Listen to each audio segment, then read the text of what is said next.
Hello students, welcome to the my YouTube channel Soni classes. Student, आज मैं आपके लिए क्लास 12 की फिजिक्स का एक नेक्स्ट वीडियो आपके बीच लेकर आया हूँ। हमारा चैप्टर चल रहा था विद्युत चुंबकीय प्रेरण। हम विद्युत चुंबकीय प्रेरण के टॉपिक को कवर कर रहे हैं और लगातार आप वीडियो देख पा रहे होंगे कि मैं आपको सीरियल वाइज सभी चीज़ें कंप्लीट करा रहा हूँ। आज हम पढ़ेंगे प्रेरण कुंडली का संयोजन में समांतर क्रम संयोजन। इससे पहले मैंने आपको श्रेणी क्रम संयोजन कंप्लीट कराया, आपने देखा। आज हम समांतर क्रम संयोजन पढ़ेंगे और दोनों आपके टॉपिक इस प्रकार से कंप्लीट हो जाएंगे, श्रेणी क्रम और समांतर क्रम। और दोनों टॉपिक इंपॉर्टेंट है, एग्जाम में पूछे जाते हैं और फॉर्मूला तो न्यूमेरिकल में काम ही आता है, ठीक है ना। तो वो ध्यान से आपको समझना है। आज हम समांतर क्रम संयोजन को आपको बहुत ही अच्छे से कंप्लीट कराएंगे, ठीक है ना। चलिए स्टार्ट करते हैं। टॉपिक है हमारा प्रेरण कुंडली का संयोजन। प्रेरण कुंडली का संयोजन, संयोजन भी होता है जोड़ना, है ना, संयोजन। और हम दूसरा पढ़ेंगे आज समांतर क्रम संयोजन। समांतर क्रम संयोजन।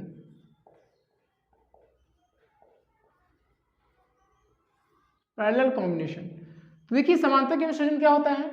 सबसे पहले तो फिगर, मैं आपसे बार बार कहता हूं कि फिगर मोस्ट है ना। फिगर को आप ध्यान दें तभी आप कंप्लीट कर पाएंगे अच्छे से। तो यहाँ पे मैं आपको फिगर बना रहा हूँ, देखिए। यहाँ पे हम किस क्रम में कुंडली को रखेंगे? समांतर क्रम में। समांतर मीन्स ऊपर और नीचे, इस प्रकार से कम 3 कुंडलियों को आपको लेना है और इसको हम समांतर क्रम में ले जाकर रखेंगे इस प्रकार से, ठीक। और देखिए ऊपर नीचे है यानी समांतर क्रम में है। अब इन तीनों को हम क्या करेंगे? जोड़ देंगे। इस प्रकार से हम ले जाएंगे तीनों को, क्या करेंगे? इस प्रकार से जोड़ेंगे, ऐसे से।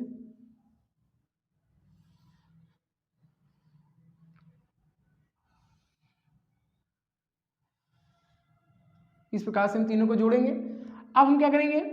इसको यहाँ पे एक पॉइंट और यहाँ पे एक पॉइंट लेकर इनको हम एक वायर से फिर से जोड़ देंगे। और जोड़ने के बाद हम क्या करेंगे? इसको एक बैटरी के साथ और एक कुंजी के साथ लाकर हम जोड़ेंगे। ये हमारी कुंजी और इसके साथ मैंने लगा दिया बैटरी, ठीक। इस प्रकार से सबसे पहले फिगर बनाइए। अब यहाँ पे ये हमारा पॉइंट ए हो जाएगा, इस पॉइंट को हम बी नाम दें। अब यहाँ पर एक इम्पॉर्टेंट बात, जैसे मैंने आपको श्रेणी क्रम संयोजन में समझाया था कि वहाँ पे धारा नियत होती है और यहाँ पे आपका विद्युत वाहक बल नियत होगा, ठीक। यानी यहाँ पे जब हम धारा को प्रवाहित करेंगे, देखिए सबसे पहले आप ये समझ लीजिए कि यहाँ पर इसका स्वाप्रेरकत्व L1 है, ये L2 हो और ये हमारा क्या हो जाएगा? L3। अब मैंने क्या किया? यहाँ पे जो कांस्टेंट है वो E है, वो सभी पर क्या है? समान रूप से वितरित होगा। जिस प्रकार से श्रेणी में धारा नियत थी, मैंने आपको बताया था। अब यहाँ पे क्या करेंगे? जैसे ही कुंजी को ऑन करेंगे, खटके को ऑन करेंगे, तो यहाँ से धारा प्रवाहित होना शुरू हो जाएगी और यहाँ पर धारा आएगी तो हो जाएगी I। क्या हो जाएगी? I। अब ये धारा जब इस पॉइंट पर पहुँचेगी जाके यहाँ पे, तो ये 3 भागों में बटेगी। एक ऊपर जाएगा, एक इधर जाएगा और एक इधर, 3 भागों में बटेगी। तो यहाँ पे धारा आएगी, उसको हम I1 बोलेंगे क्योंकि 1 के साथ रहेगा। ये हमारा I2 और यहाँ पे धारा प्रवाहित होगी तीसरे में, वो I3 हो जाएगी। इस प्रकार से तीनों धाराएं इस प्रकार से चलेंगी और यहाँ पर आएंगी, यहाँ पर और यहाँ पर आके पुनः मिलेंगी और फिर एक तार में बनकर फिर I बन जाएंगी, ठीक। तो इस प्रकार से ये फिगर बन गया। अब यहाँ पे इसकी परिभाषा क्या होगी? कैसे आप इसकी परिभाषा को लिखेंगे? देखिए कि 2 या 2 से अधिक, जैसे मैंने आपको श्रेणी क्रम संयोजन में पढ़ाया था कि 2 या 2 से अधिक कुंडलियों का ऐसा संयोजन, संयोजन मीन्स जोड़ना। देखो तीनों को मैंने एक दूसरे से जोड़ दिया है। तो 2 या 2 से अधिक कुंडलियों का ऐसा संयोजन जिसके पहले कुंडली का स्वाप्रेरकत्व L1, दूसरे का L2 और तीसरे का L3 तथा धारा क्रमशः I1, I2, I3 हो और पूरे कुंडली पर विद्युत वाहक बल क्या हो? नियत हो, तो इस प्रकार के संयोजन को हम समांतर क्रम संयोजन कहते हैं। मतलब जैसे जैसे मैंने वर्क किया उसी को मैंने एकदम एडजस्ट करके उसकी परिभाषा बना दिया, ठीक है ना। तो फिर से मैं समझा रहा हूँ, 2 या 2 से अधिक कुंडलियों का ऐसा संयोजन जिसके कुंडली का स्वाप्रेरकत्व L1, L2 व L3 हो और उनमें बहने वाली धाराएं क्रमशः I1, I2, I3 हो और पूरे परिपथ पर विद्युत वाहक बल क्या हो? नियत हो, तो इस प्रकार के संयोजन को हम समांतर क्रम संयोजन कहते हैं, ठीक। तो ये इसकी परिभाषा। अब यहाँ पर हम करेंगे इसकी गणना। तो गणना कैसे करनी है? बिल्कुल हम नोट्स जैसे बनती है वैसे मैं आपको समझा रहा हूँ, बस आप ध्यान रखना। गणना में क्या लिखेंगे? माना 3 कुंडलियाँ हैं जिनका स्वाप्रयोग तो L1, L2 व L3 है, उनमें धाराएं I1, I2, I3 हैं और कुल धारा I है और उनका विद्युत वाहक बल E है। इस प्रकार से इसकी हम गणना करेंगे। ठीक, अब यहाँ पे हम स्टार्ट करेंगे इसका डेरिवेशन। डेरिवेशन में सबसे पहले आपको निकालना है कुल धारा। यहाँ पे हम कुल धारा से स्टार्ट करेंगे। कुल धारा, तो यहाँ पे क्या हो जाएगा, कुल धारा को हम I से लिखेंगे, I बराबर I1 plus I2 plus I3।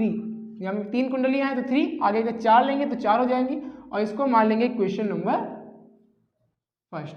सभी का नंबर 1 यहाँ पे मानेंगे। अब यहाँ पे एक स्वप्रेरण का सिद्धांत, जो मैंने आपको स्वप्रेरण समझाया था कि स्वप्रेरण में जो मैंने फार्मूला बताया था, उस फार्मूले का यहाँ पे हम प्रयोग करेंगे। तो देखिए यहाँ पे चूंकि हमने पढ़ रखा है E इक्वल टू होता है माइनस का L di अपॉन dt। ठीक, तो यहाँ पे देखिए, यहाँ पे क्या हो जाएगा, हम यहाँ पे सभी का अलग अलग धारा निकालेंगे, यहाँ पे धाराओं के रूप में है। तो यहाँ पे क्या हो जाएगा, di का मान निकालेंगे, यहाँ पे वैल्यू को पुट करना है I की। तो यहाँ पे क्या हो जाएगा, देखिए ये बटे में, इधर आएगा गुणे में। तो यहाँ पे di का मान कैसे निकालेंगे, that imply di equal to हो जाएगा, ये बटे में इधर आएगा गुणे में, तो हो जाएगा E इंटू dt, और ये मतलब ऊपर है, इधर आएगा नीचे हो जाएगा माइनस का L। तो इस प्रकार से di का मान निकल आएगा। अब सभी का अलग अलग निकालें, जैसे यहाँ पे देखिए di है, तो यहाँ पे di कर लीजिए आप, कोई दिक्कत नहीं। यहाँ पे देखो सभी में d लगा देते हैं हम, तो di के रूप में हम निकाल रहे हैं तो di लगा देते हैं। तो यहाँ पे कुल धारा हो जाएगी di बराबर di1 प्लस का di2 प्लस का di3। ठीक, इस प्रकार से अब मैंने di का मान निकाला। अब क्या निकालेंगे, di1 फिर di2 फिर di3। तो देखिए इसी प्रकार हम सभी का निकाल लें। इसी प्रकार di1 का निकालेंगे तो हो जाएगा di1, ध्यान देना, di1 बराबर हो जाएगा E। अब यहाँ पे E1 नहीं रहेगा क्योंकि E नियत है, ध्यान देना, यहाँ पे E1 नहीं है, सभी में समान है। तो अपान माइनस का L1, यहाँ पहले के लिए 1 हो जाएगा, इंटू dt। पुनः हम निकालेंगे di2 का, तो यहाँ पे हो जाएगा E माइनस का L2 dt। फिर di3 का निकालेंगे तो हो जाएगा E माइनस का L3 इंटू dt। ठीक, इस प्रकार से मैंने निकाल लिया सभी की धाराएं। अब सभी को उठाएंगे, समीकरण नंबर 1 में हम क्या करेंगे, इसको रख देंगे। तो समीकरण नंबर 1 से यहाँ पे देखिए, तो di का मान ये हमारा है, तो हो जाएगा E upon minus L dt equal to di1 का मान यहाँ पे से उठाएंगे तो हो जाएगा E अपान माइनस का L1 इंटू dt प्लस। अब यहाँ पे ध्यान रखना, यहाँ पे देखिए प्लस है और d2 का मान क्या है, माइनस में, तो इसी टाइम इसका गुणा कर लेते हैं। तो प्लस, और ये हमारा d2 का मान देखिए क्या है, यहाँ पे हम देखो, जैसे हमने यहाँ पे i1 का मान रखा, तो i2 का मान यहाँ से रखेंगे, ये माइनस में, ये प्लस, तो प्लस माइनस क्या हो जाएगा, माइनस हो जाएगा। अब यहाँ पे हो जाएगा E अपान L2 इंटू dt, फिर प्लस, और ये देखिए यहाँ पे माइनस है, तो प्लस माइनस माइनस गुणा इसी टाइम को ये ले रहे हैं, तो हो जाएगा E अपान L3 इंटू dt। इस प्रकार से सभी के मान में रखें। अब यहाँ पे क्या करेंगे, आगे देखिए, तो E अपान हो जाएगा माइनस L इंटू dt। अब यहाँ पे देखिए सभी में माइनस कॉमन ले लेते हैं, सभी में क्या करते हैं, माइनस को, यहाँ माइनस को आप चाहे तो ऊपर लगा लें, जैसे मैंने सभी में ऊपर लगाया है, तो बराबर ये हमारा माइनस ऊपर कर लिया। ठीक है, एक में थोड़ा दूर दूर कर देते हैं, ये माइनस है, ये इसका बटे है। ठीक, तो यहाँ पे माइनस में सभी में क्या करते हैं, कॉमन लेते हैं, और देखिए dt भी सभी में क्या है, कॉमन है, और E भी सभी में क्या है, कॉमन है। तो E इंटू dt हम कॉमन ले लें तो क्या हो जाएगा, ऊपर बचेगा 1। जब सभी चीज़ें कॉमन होती है तो अंश में 1 बचता है, ध्यान रखना। तो यहाँ पे देखो E तो बाहर है, dt बाहर है, अब बचा क्या, L1, तो L1 नीचे, तो ऊपर 1 मानेंगे तो L1 हो जाएगा। अब यहाँ माइनस कॉमन लेंगे तो अंदर के चिन्ह बदल जाएंगे, तो ये माइनस क्या हो जाएगा, प्लस। अब यहाँ पे इसी प्रकार 1 अपान L2 बचेगा, ये माइनस प्लस 1 अपान L3 बचेगा, इस प्रकार से।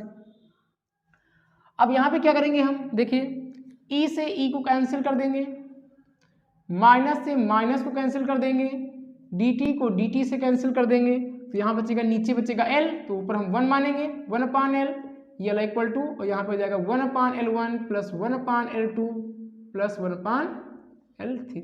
इस प्रकार से ये हमारा फार्मूला निकल के आएगा किसके लिए, कुंडली के समांतर क्रम संयोजन के लिए।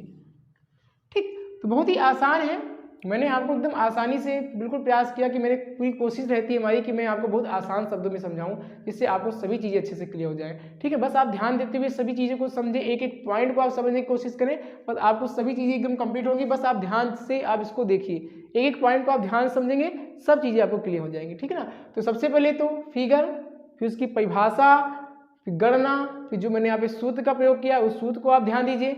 उसके आगे आप जैसे जैसे मैंने वर्क किया आप वर्क करेंगे, बस सब चीज़ें आपको एकदम अच्छे से क्या हो जाएंगी, कवर हो जाएंगी। ठीक है ना, इसमें कोई दिक्कत नहीं है, बस आप ध्यान देते हुए सभी चीज़ों को आसानी से समझने की पूरी कोशिश करें। ठीक, तो चलिए फिर मिलते हैं आपसे नेक्स्ट वीडियो में इसी से आगे, मतलब इसी से जुड़े टॉपिक के साथ, नेक्स्ट टॉपिक के साथ, और बस आप एक एक पॉइंट को अच्छे से कवर करें। ठीक, चलिए फिर मिलते हैं नेक्स्ट वीडियो में।